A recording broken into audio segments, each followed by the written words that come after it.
Gusto nyo ba ng magandang lugar, tahimik, presko ang hangin, at nakaka-relax na view? Itong place na to ay para sa inyo. So actually, dito lang to sa Zamboanga City. So dito sa Dolian. So madaanan nyo lang din yung Greenland kung pupunta kayo dito. So actually, kasama ko dito yung family ng asawa ko. So sumakay lang kami ng van papunta doon. So, napakaganda ng mga tanawin dito guys, no? Kasi green na green yung mga nasa paligid. So, iba talaga yung vibes pag makita mo yung mga green na mga puno. So, iba talaga guys, no? Lalong-lalo na pag nakatira ka sa city. So, sobrang init. Pag makapunta ka dito sa lugar ng mga ganito, so, maa-appreciate mo talaga kasi doon sa tinitiran mo is sobrang init. So, pag pumunta ka dito, sa lugar na to, makikita mo yung maraming mga puno. So, nakaka-relax talaga. At lalong-lalo na maganda dito yung mga view nila. So mamaya, ipapakita ko sa inyo kung gaano kaganda dito sa Dolian Sky Valley, no? So, na-overlooking kasi ito siya sa mountain, nakalagay yung resort nila. So, napakaganda talaga dito, guys. So, meron din sila ditong kabayo. Pwede kang mag-horseback riding. So, hindi na kami pag horseback riding dyan. So, at ito na, nakarating na kami dito. So, tingnan nyo naman guys, sobrang ganda talaga. Meron din sila ditong swimming pool. And, ang vibes talaga guys, yung view, makikita mo yung buong Zamboanga City. So, dito guys, naglalakad na yung bibi ko kasi sobra din tong excited kasi nakita niya yung swimming pool. Gusto na niya maligo. So, ayan, papakita ko sa inyo dito. So, ito yung sinasabi ko sa inyo guys na sobrang ganda. Kasi tingnan nyo naman. And there's a place that I've dreamed of, where I can free my mind. I hear the sounds of the season and lose all.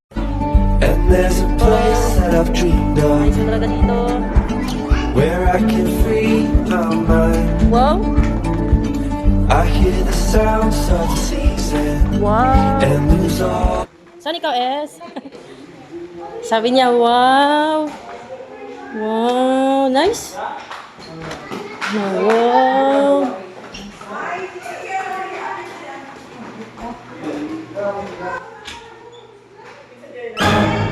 So, dito din guys, meron din silang mga kwarto. Ayan. So, pasukin natin. So, sobrang ganda, no? So, yan. Actually, marami pa ditong kwarto. Yung isang kwarto, yung pinakamalaki talaga. Yun ang maganda. Hindi ko lang na-videohan. So, yan. Dito yung sa labas. O, tingnan nyo naman. Makikita mo buong Zamboanga City. Saan kaya dito yung KCC? Sobrang lawak talaga dito sa loob, guys. Pwede kayong mag-back tumbling dito. Ayan, nandito pala si QQ. Actually, binideo ko to noong December 28. So, kakauwi nila. Galing sila sa Australia. Hindi ko lang to na-upload agad kasi busy. At ngayon ko lang din nakita. Kaya sinubukan kong gawan ng video kasi napakaganda and memorable itong video na to. Kasi minsan lang tayo makapunta sa ganito kagandang lugar. Kaya sulitin na natin. So, binidyo ko talaga para, alam mo, yung makip mo as a memory. So, minsan lang kasi to makapunta tayo sa mga ganitong area. Kasi nasa, to guys, yung parang mountain na talaga, yung resort nila. So, peaceful, tsaka nakakawala ng stress, and walang pollution. Presko ang hangin. And maganda ang view.